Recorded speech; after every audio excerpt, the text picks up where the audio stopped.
Hello, my name is Margaret Hagan and I'm a field specialist for UNH Cooperative Extension. Today we're going to talk about renovating your lawn. Renovating a lawn involves restoring a deteriorating turfgrass area to healthy, dense lawn. A healthy, established lawn will generally be able to outcompete many weeds, withstand a certain amount of damage from insects, disease, and also cope with drought. When your lawn is in poor condition because of poorly adapted grasses, thinning turf, weed problems, insect and disease damage, or excessive thatch, it's time to renovate. Most of the problems mentioned here can be corrected by simply selecting the right seed, renovating, and then improving your maintenance practices. Renovating a lawn is best done between mid-August and mid-September. There is no competition from annual weeds like crabgrass. The soil is still warm, daytime temperatures are cooler, and fall rains are generally very common.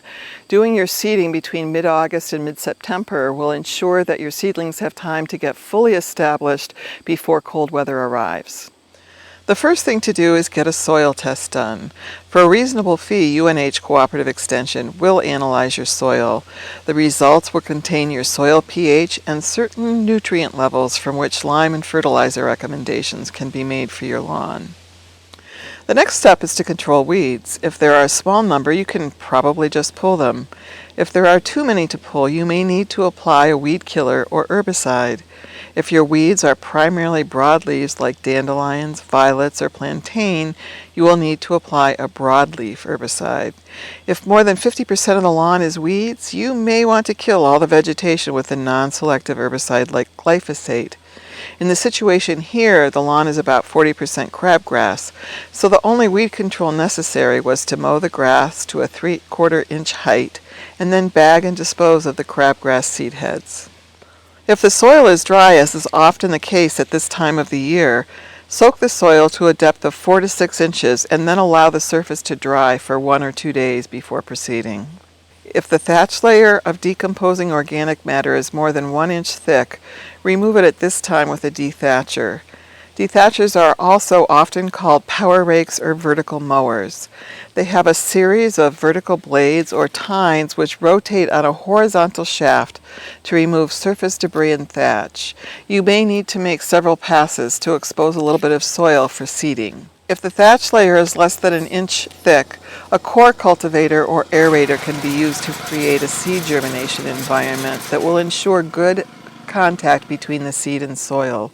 Aerators remove plugs of soil from the lawn area to alleviate soil compaction and prepare a partial seed bed. Your aeration should consist of 5 to 8 passes over the area to be seeded. At this point, you can apply lime and fertilizer according to your soil test recommendations. The next thing to do is to drag the area with a large doormat or a section of chain link fence. This will mechanically break up the aerated plugs and work the lime and fertilizer into the seed bed. A turf-type disc seeder, or a slicer seeder as it is also known, is the best tool for seeding. This machine cuts the seed directly into the soil, ensuring firm contact between seed and soil for good germination. Achieve uniformity by seeding in opposite directions after setting the spreader to deliver at 1/2 the desired rate. When no disc-type seeder is available, uniformly broadcast the seed using a hand or push spreader. Following seeding, rake or drag the area again to work the seed into the seed bed and cover the seed with a light layer of soil.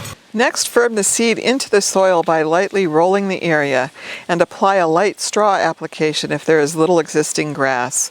Follow this up by watering. You will need to water lightly and frequently 2 to 3 times each day to keep the seed bed damp during germination and establishment. Germination can take 3 weeks or more depending on your seed mix. When about 60% of your new grass has reached a height of 2 to 3 inches, it is time to start mowing. Keep in mind that good management is necessary to both get and keep a healthy lawn.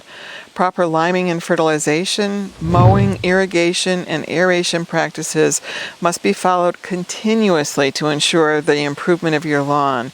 After all, it's a lot of work to renovate, so you'll definitely want to do all you can to keep that beautifully renovated lawn healthy.